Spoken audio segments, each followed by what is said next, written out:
Kung ikaw o ang isang mahal mo sa buhay ay nakakaranas ng pamamanhid, pananakit, o panghihina ng mga kamay at paa, maaaring ito ay sintomas ng isang kondisyon na tinatawag na neuropathy.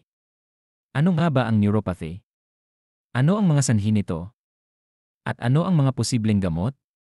Sa video na ito, tatalakayin natin ang lahat ng aspeto ng neuropathy ayon sa mga eksperto, upang mas maunawaan natin kung paano ito nakakaapekto sa ating kalusugan at kung ano ang mga hakbang na pwede nating gawin upang maagapan ito. Ang neuropathy o peripheral neuropathy ay isang kondisyon kung saan ang ating mga nerves na responsable sa pagpapadala ng signals mula sa utak at spinal cord papunta sa iba't ibang parte ng katawan ay nagkakaroon ng pinsala o abnormalidad. Karaniwan, ang mga sintomas ng neuropathy ay nagsisimula sa mga kamay at paa at nagiging sanhi ng pamamanhid, tusok-tusok o ngimay, kirot o panghihina. Ang pinakakaraniwang nararamdaman ng mga may neuropathy ay ang pamamanhid o pagkawala ng pakiramdam sa mga kamay at paa.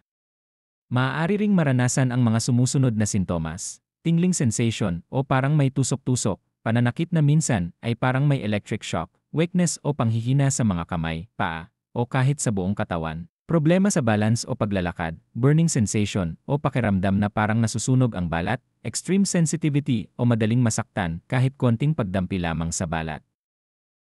Kapag nakakaranas ka ng alinman sa mga sintomas na ito na hindi nawawala o paulit-ulit, mas mainam na magpatingin sa isang neurologist para sa tamang diagnosis at paggamot.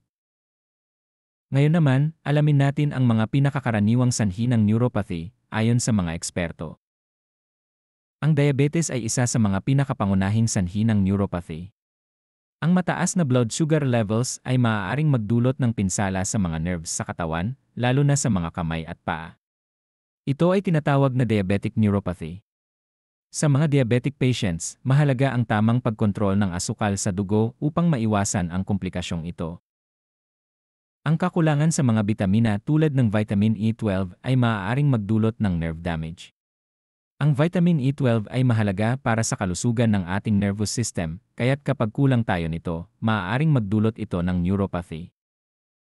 Kumain ng mga pagkaing mayaman sa vitamin E12 tulad ng karne, isda, at mga dairy products para maiwasan ito. Ang pressure sa mga nerves tulad ng sa carpal tunnel syndrome o herniated disc ay maaari ding magdulot ng neuropathy. Kapag may mga kondisyon na nagiging sanhi ng compression o pamamaga sa ating mga nerves, madalas itong magdudulot ng pain, numbness o weakness. Ang mga gawain na paulit-ulit sa isang posisyon, tulad ng typing o paggamit ng mouse, paglalaba, at pagbubutinting ay maaaring magdulot ng mga ganitong kondisyon. May mga impeksyon din na nagdudulot ng neuropathy. Halimbawa, ang mga viral infections tulad ng shingles ay maaaring magdulot ng nerve inflammation. Ang inflammation sa mga nerves ay maaaring magdulot ng permanenteng nerve damage, kaya't kung may historika ng mga ganitong kondisyon, magpatingin agad sa isang neurologist. Ang sobrang pag-inom ng alak ay maaari ding magdulot ng neuropathy. Ang chronic alcohol abuse ay nakakasira ng nerves, na nagiging sanhi ng alcoholic neuropathy. Kasama na rito ang pamamanhid, pananakit, at panghihina ng mga kamay at paa. Ngayon na alam natin ang mga sanhi ng neuropathy, ano naman ang mga paraan upang gamutin ito? Ayon sa mga neurologists, may ilang treatment options na maaaring magbigay ginhawa sa mga taong may neuropathy. May mga gamot na inirereseta ang mga doktor tulad ng pain relievers, anti-seizure medications, at antidepressants upang ma-manage ang pain at discomfort ng neuropathy. Halimbawa, ang pregabalin ay gamot na ginagamit upang maibsan ang nerve pain. Gayunpaman, mahalagang kumonsulta sa doktor para sa tamang prescription at dosage. Ang physical therapy o rehabilitation ay isang magandang paraan upang mapabuti ang function ng mga naapektuhang bahagi ng katawan, lalo na sa mga may neuropathy sa kamay at paa. Dito, tinuturuan ang mga pasyente ng mga exercises na nakakatulong magpabuti ng coordination at mobility. Isa sa mga pinakamahalagang hakbang para maiwasan ang paglala ng neuropathy ay ang pagbabago ng lifestyle. Iwasan ang mga nakakasirang habits tulad ng paninigarilyo at labis na pag-inom ng alak. Siguraduhin ding magkaroon ng balanced diet at regular na ehersisyo. At syempre, ang pag-monitor ng iyong blood sugar levels ay napakahalaga, lalo na kung ikaw ay diabetic. Ang ilang tao ay nakakaranas ng ginhawa mula sa mga alternative therapies tulad ng acupuncture at massage therapy. Bagamat hindi ito palaging may siyentipikong basehan, marami ang nagsasabi na nakakatulong ito sa pagpapabuti ng blood circulation at pagbawas ng symptoms.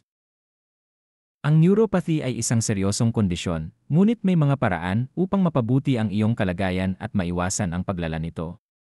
Kung nakakaranas ka ng mga sintomas ng neuropathy, huwag mag-atubiling magpatingin sa isang neurologist para sa tamang diagnosis at paggamot. Maraming salamat sa panonood. Kung nagustuhan mo ang video, mag-subscribe ka sa ating channel para sa iba pang health tips at impormasyon. Kung may mga katanungan o karanasan ka na nais ibahagi, i-comment lang sa baba. Hanggang sa susunod na video.